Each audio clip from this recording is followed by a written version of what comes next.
Hello, what's up everyone, and welcome to another review. With Lewis Hamilton achieving the milestone of 90 career wins in Formula 1, it's only a matter of when and not if for Lewis to reach and surpass the seemingly unbeatable record of Michael Schumacher's 91 victories. As a huge Schumacher fan myself, it kinda pains me, although I do think Hamilton thoroughly deserves this record.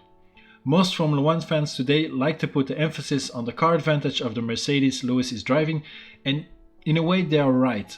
Hamilton has been in a dominant car since the beginning of the turbo hybrid era in 2014.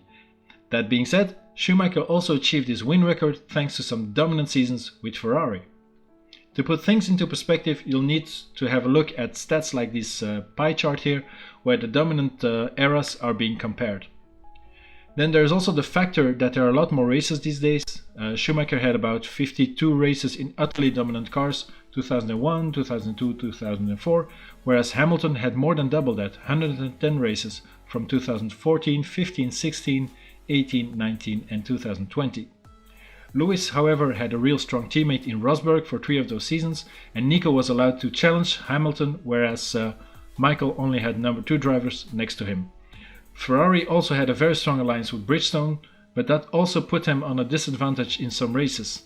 And Schumacher's 91st and final win in China 2006 started out as one of those races. Ferrari struggled in qualifying and Michael could only manage 6th on the grid.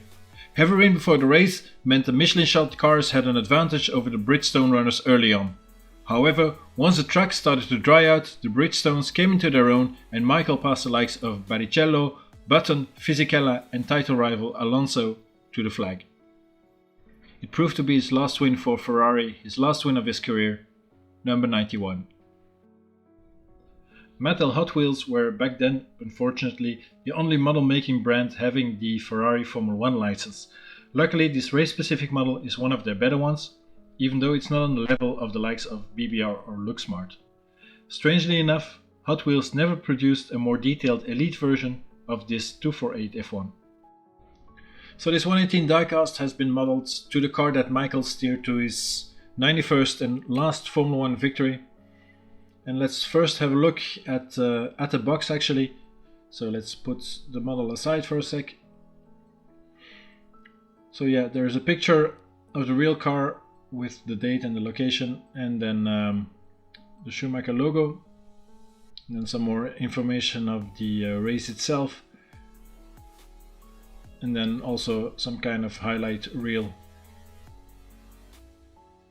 Then on one side you have the Ferrari logo, on the other side the Schumacher Dragon logo and the his signature, and then on the bottom you have all the legal stuff from Ferrari, Hot Wheels, Mattel and Michael Schumacher itself.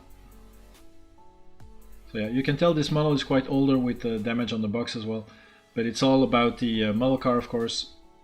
So let's have a look at that.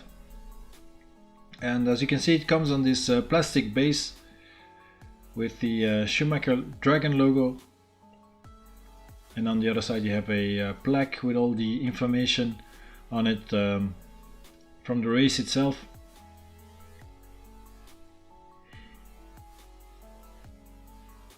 So this base is plastic, but it has this texture in it, and it's made to look like real asphalt, and actually it doesn't look too bad, to be honest.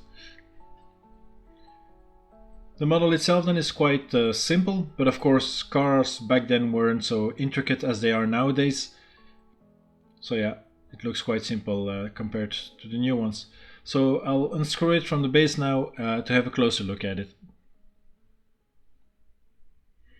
Yeah, so here we go. Now it's loose, we can have a look at the details.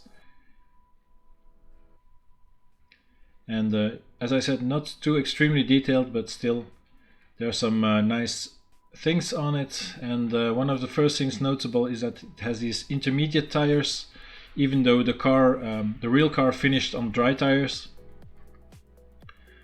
But yeah, it's a nice little gimmick. As it's only a race-specific standard version, there aren't too many extra details on it, of course. It does have these rain tires or intermediate tires, and it does come with this with a race dirt on it as standard, as you can see here on the side pod, the race dirt. And in my opinion, it's maybe slightly too exaggerated though. It looks really dirty. And the camera doesn't really pick it up, but the weathering is actually really severe. The intermediate tires then, well, yeah, they are pretty nicely modeled. Although I think the tread looks a bit too shiny. And maybe they try to replicate the wet weather conditions on it. But yeah, slightly too shiny. I did add some extra markings and details to the sidewalls and the rims, which I usually do. And the rims actually in the sidewalls weren't weathered for some reason, even though the rest of the car is dirty, so yeah. The rear wheels then have these wheel discs Ferrari and BBS started to experiment with back in 2006. And well, yeah, they look quite good. I did add a carbon fiber decal to it to make it look even better. The front wing then is quite crudely modeled, especially where the pillars are mounted on the main plane, as you can see. And the pillars themselves are quite thick as well. Then you have these double-decker wing that looks quite good, and the end plates of the front wing look quite good as well. So you have these three elements basically on the front wing. Behind the cameras on the nose you have these winglets that yeah, don't look too bad. And then underneath, on the underside, you have this keel which actually connected the suspension to well, the cockpit or the bulkhead. The suspension itself is, well, yeah, plasticky, has some carbon texture in it, but it's not too good, and the antennas are not too detailed. Then you have this piece of barge board connected to the suspension, and then the bigger barge boards, which actually started to become more complicated, as you can see, with these cutouts and these well, curly things in front, and then those big vanes that are attached to it as well. The side pod then as well has this little vane on the side, turning vane on the side, and these outboard mirrors which typified this car actually, and they were later banned, but the mirrors nowadays on the cars, they well, they don't go out that much, but still I think it's hard to see through or to see in. Anyways, the cockpit itself was not too detailed, so I added some extra decals like the AMD decal, the steering wheel decal, and then those badges on the side of the cockpit next to the driver. The helmet then has a real Schubert shape, which is good, but it should be more well, the color actually is not exactly right, in a way that it should be more red around the visor, as the 2006 helmet was almost all orange red. The figurine is well, not too good. As you can see, no special seat belts, just a decal, so no photo etch parts to it either. It does have the figurine does have a hands device behind the driver, as you can see. The roll hoop then has this camera on it and a little winglet, and then the Marlboro decals had to be added, well, all over the car basically.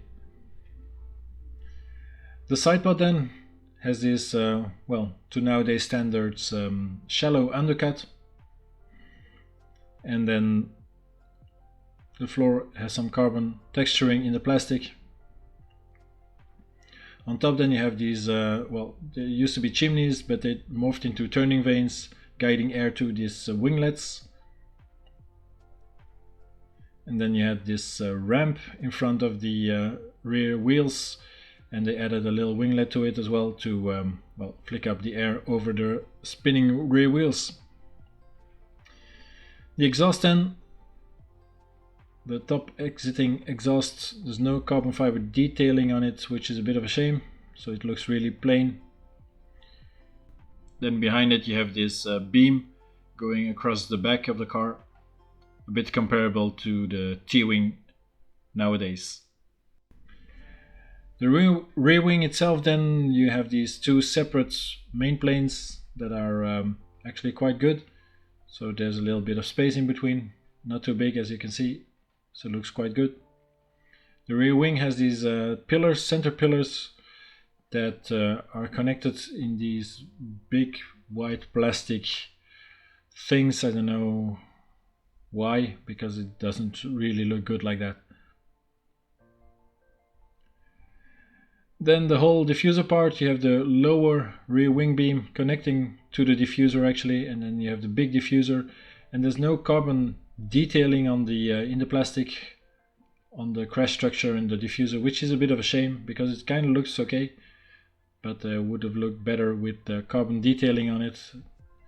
Crash structure itself as well, with the little rear lights on it. And then the end plates, there are no cutouts in the end plates, which is a bit of a shame.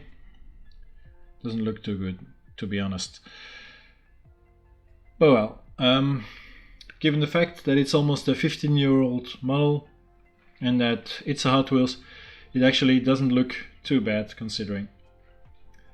So yeah, I hope you enjoyed this review. Thank you very much for watching. Please like, comment and subscribe, and I hope to see you soon in the next one.